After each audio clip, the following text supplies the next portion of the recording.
Most people wake up every single morning and say things that are quietly working against their own lives, their peace, and their purpose, without ever realizing it. And the scary part is, Jesus spoke about every single one of these things thousands of years ago, and what he said is just as real and powerful today as it was back then. Stay with this until the very end, because number 3 is something almost every person on this planet does without even thinking about it.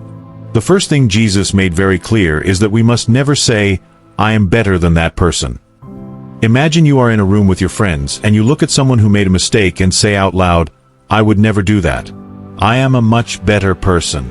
Jesus told a story about exactly that. A man stood in a place of prayer and said, "Thank you, God, that I am not like other people who do wrong things." But right beside him was another man who simply bowed his head and said, "God, please be kind to me, because I make mistakes too." Jesus said it was the humble man, not the proud one, who went home at peace with God. When we say we are better than others, we are putting on a mask, and that mask always falls off. The second thing Jesus warned against saying is, "I am so worried, I do not know what is going to happen." In the book of Matthew, Jesus looked at the people around him and pointed to the birds flying in the sky. He said, "Think about those little birds. They do not go to a store. They do not have a savings account. They do not stay up at night shaking with fear about tomorrow, and yet every single morning they have food." He asked a simple question that cuts right to the heart. If your Father in heaven takes care of small birds, how much more will he take care of you? Worry is like carrying a heavy school bag full of rocks that do not even belong to you. Jesus said, "Put it down." The third thing, and this is the big one, is gossip. Jesus taught that the words coming out of your mouth reveal exactly what is living inside your heart. Think of your heart like a fruit tree. If the tree is a good tree, it grows sweet fruit. If the tree is a bad tree, the fruit tastes terrible. When we sit with our friends or family and start talking about another person, sharing their private struggles, laughing at their failures, or passing around information that was never ours to share, we are producing bad fruit. Proverbs teaches that a person who talks too much with other people's business betrays trust. Jesus said, "Let your words build people up, not tear them down." Gossip feels sweet for a second, but it poisons everything it touches.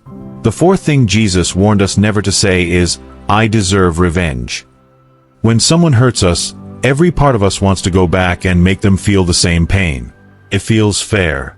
Feels right. But Jesus stood in front of a crowd and said something that shocked everyone listening. He said, "Love the people who treat you badly. Do good to those who make your life hard. Pray for the ones who cause you pain." That sounds impossible, right? But here is the wisdom behind it. When you hold on to the desire to pay someone back for what they did, you are the one carrying that weight every single day. Letting go is not weakness. It is one of the most powerful things a person can ever do. The fifth thing Jesus said to stop saying is, "I cannot forgive that."